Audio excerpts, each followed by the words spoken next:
Have you been with Elite? When did you come over? I came over to Elite my 16U fall, so I've been here for 2 summers and 3 falls, I guess you could say. How can you describe your time at Elite throughout since your 16U year? I loved it here. All the summers is lots of fun. Great coaches, great players, great environment. I love coming up to the facility. Even with the drive, it was always worth it. Seeing everybody around, being able to get my work in with all my great teammates around me and all the relationships I've been able to build. What was the reason you came over to Elite? I came over to Elite because I was looking for a program that would give me all the tools I needed to help me go as far as I wanted to and get a college scholarship to play baseball. So when I was doing my search and trying out for teams, after talking to Chris and trying out, seeing everything they had to offer, I just felt it was the best place for me that would give me the best chance to succeed. And it would be on me to. I had everything in front of me I needed to succeed. What do you think separates Elite from other programs since, your time being here? I know you came over at 16U, so that means, you were probably with another program before then. What was the biggest change from going from one program to the other? I think the first thing that comes to mind is that, it's a bunch of coaches that this is their job and this is their life. So, they take it really serious and they're going to do the best they can to help you in any possible way. And then on top of that, you have the off-season work, being able to come to the 4-on-1s where you get to hit with a few coaches that are very knowledgeable, helping you out, as well as like the positional specific things on the weekends. Those are things that I didn't really see anywhere else. So I took a lot of pride in going to those and being able to get my work in. And then on top of that, like the things that all the coaches do, especially Chris behind the scenes, like with your recruiting, whether it's getting videos out to send the coaches, coming out to games to talk to coaches for you, checking in, seeing how it's going, asking you what your goals are, where you want to go. So those kinds of things I feel like just kind of set Elite apart from like the rest of the travel teams around in terms of, development and recruiting and things of that sort. So I know there's a lot of work that went on, at Elite, but behind closed doors, what else were some big keys to, success and growth as a player? I think a lot of it was, putting myself in like challenging positions, whether that be playing the competition I have in my high school career, whether it be on my high school team or in summer travel ball, failing a lot. That was a big thing, kind of making sure, putting myself in my place, realizing, there's always someone better than you out there that you got to try and work harder than, and then not being afraid to ask questions, especially at a place like Elite where everybody here is so knowledgeable and knows so much about the game and how to help you get as far as you want, asking questions and using everybody to the best of their ability. It kind of helps you become the best player you can be. So those are things that are really important to me in developing as a player. So aside from that, we know that, your hard work and development really paid off as you're now committed to play baseball at a Division I program at Evansville, which, is an up-and-coming building program, which, always great to see as a recruit going in. Can you tell us a little something about your recruiting process? I know there's probably some ups and downs. Can you share some of your ups and then some of your downs? Yeah, so my recruiting process got going kind of late. I had a few conversations with schools before my 17U summer, but outside of that, there wasn't much. I went to a camp my 16U fall or 17U fall, and I did well there, but I kind of realized like I had some more work to put in if I wanted to reach the goals and get to where I wanted to be able to get a Division I scholarship. So that was kind of like a big turning point for me, and realizing like there's a lot of things I had to do and get better at in terms of metrics, my swing, other things like that, my physicality. So that was kind of a waking up spot for me. And then the 17U summer, I had an okay high school season, and then going into summer, I started playing well in our first few tournaments and started getting interest first from some junior colleges and then some Division II schools as well. So I started talking to them. I started having my first recruiting calls, which was pretty exciting for me. And then I started to garner interest from like a few Division I schools, like North Dakota State, Evansville. Fordham was a little later. So I started talking to them, going on calls, and then eventually Evansville was at a lot of my games. So eventually towards the end of my summer, they reached out and we had a call and then we set up a visit, which it's kind of the same thing I did with some other schools. I visited about 3 schools, visited Evansville and then visited those other schools. And then after that, I kind of made my decision, sat down with my dad, my family, and kind of talked about why each school would be good for me, what would probably be the best spot, and then I made my decision from there. What's one misconception about the recruiting process that, others might not know about or might not realize until going through it, as someone who's gone through it already? Can you tell us something?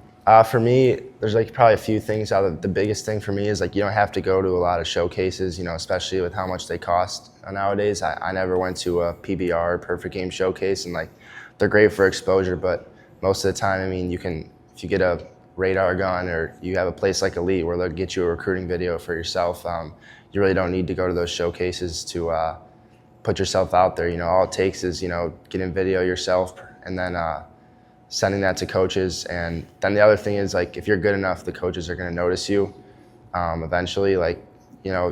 If you keep playing well, whether it's the summer or your high school season, people are going to talk, word gets around, the baseball community, it's tight, a lot of people talk, and then they're going to come out to see you. So if you keep performing, they're going to see you, you're going to start getting calls and texts. It also doesn't have to start early. I didn't really talk to many schools, if any, until I was 17, into my junior year. So, for me, I didn't really think of it that late, and I didn't stress. So, it's supposed to be a fun process. Yeah, it's stressful, and there's a lot going on, and you got a lot to worry about, but it's supposed to be fun. You only get to go through it once. You only get to talk to coaches, go on visits one time. So, you got to kind of soak it all in and have as much fun with it as you can.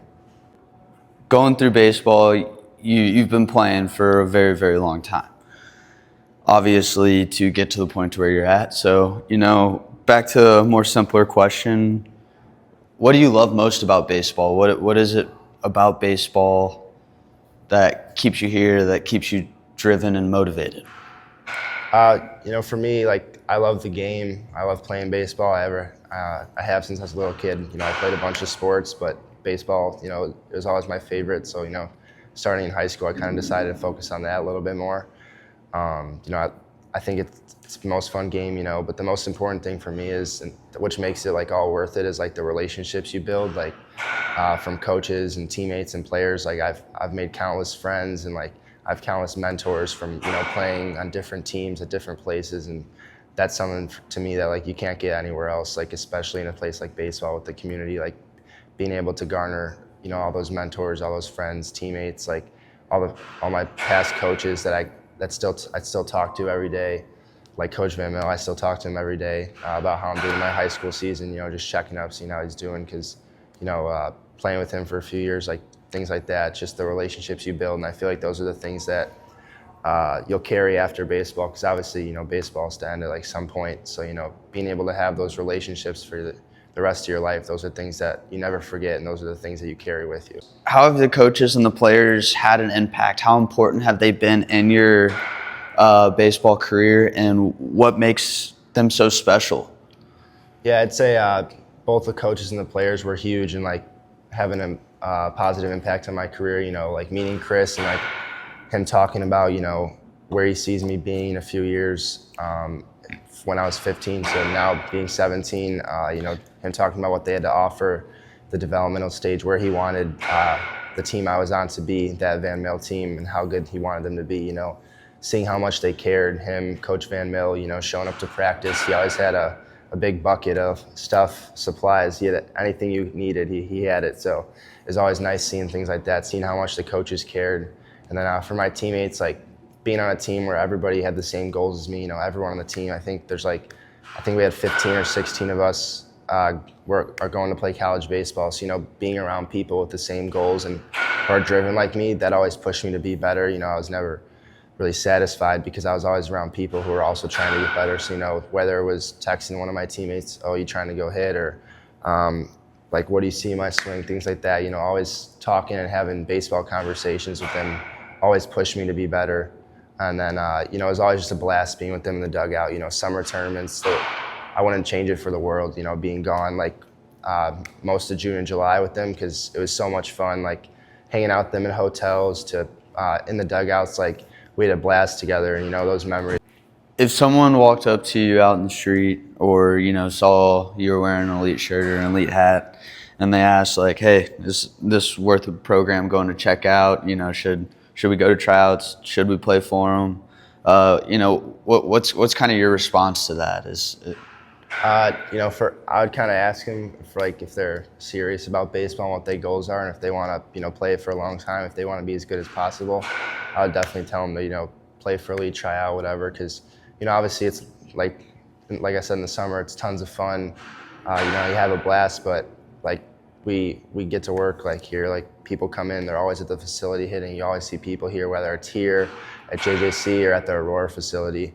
You always have people coming in, getting their work in. So, it's a place where people are pushing each other to get better constantly and always trying to be the best they can be, whether it's the coaches or players pushing you. So if you're serious about it and you really want to. What's next for you? What's your goals going into Evansville and moving forward after that? So finish on my senior year this summer. Just gonna try and get to work. I'm playing in a local collegiate league, so I'm gonna do that, and I'm gonna lift as much as I can. Put on some weight, and then going into Evansville, I just want to be the best possible player I can be. Earn playing time any way I can. I think I have a lot of potential, and I just got to keep working to get to where I want to be. And then, after that, I just want to play baseball as long as I can at the highest possible level. So, just gonna keep working because I always know, there's someone also working out there as well as I always know there's room for me to be better. I'm never gonna be a perfect player. I'm never gonna be. I'm always gonna have flaws. So, always working on those. For some of our younger guys in the organization, and even just in general, you're our 17U guy. You were on a top Midwest or top team in the Midwest last year. There were a lot of younger teams in this program that really looked up to you. For a lot of the younger kids moving forward that might see this, what's some advice you would give them moving forward if they're wanting to take the next step and really reach that next level? I'd say the two biggest things are especially to place elite, ask questions. You got, like I said earlier, you got all these people here who know so much about the game and so much about getting better. So, ask questions, pick their brains, whether it's an older player, player your age, or, a coach. Could be any coach here. Ask them anything. They have all the answers. They're going to help you. And the biggest thing is for me, don't be afraid to fail, especially in baseball. You're going to fail a lot. You're going to have slumps.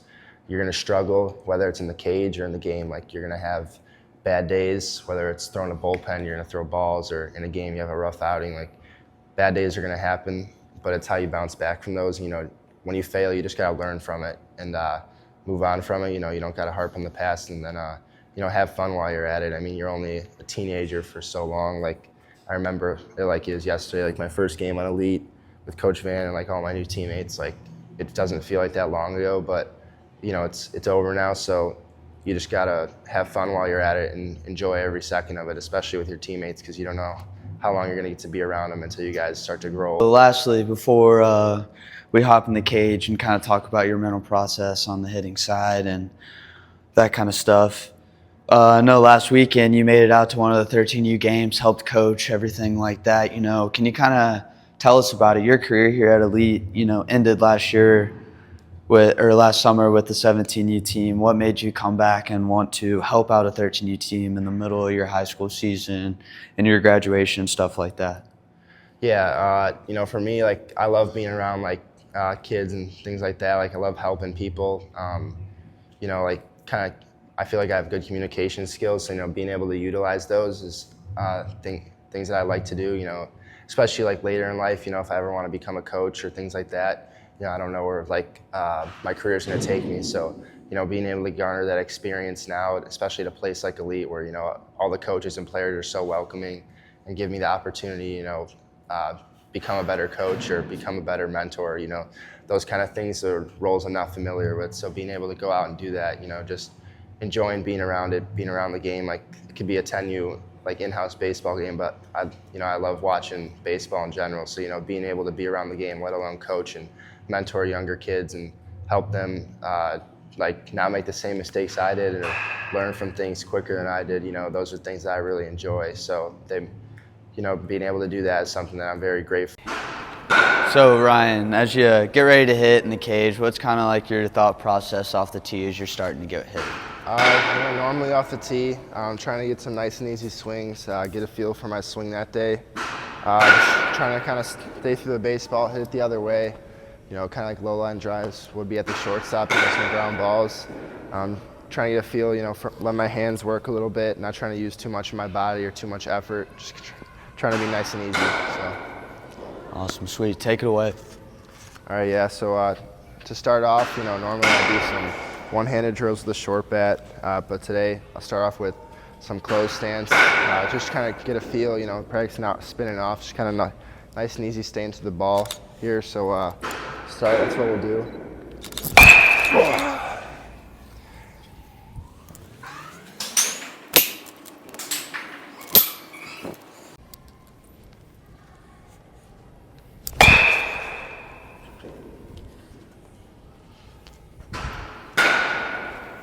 Really working on staying close and staying to the ball. You don't want to have many top spin balls in the cage. Kind of want to work on having some backspin the other way here. And then after that, go to some nice no stride swings. Just get a feel for the hands working out the other way. I usually go no stride with 2 strikes, so kind of working on that similar approach. Staying to the ball.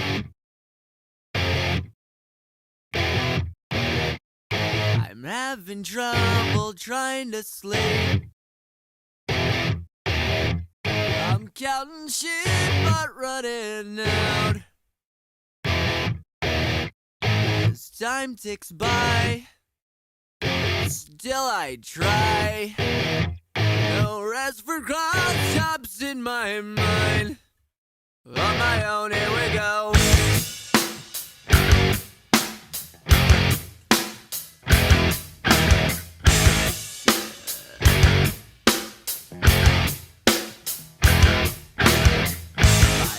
Feel like they're gonna bleed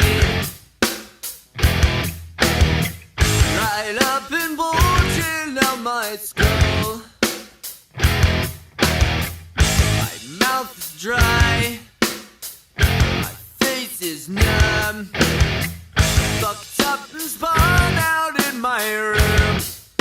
On my own, here we go.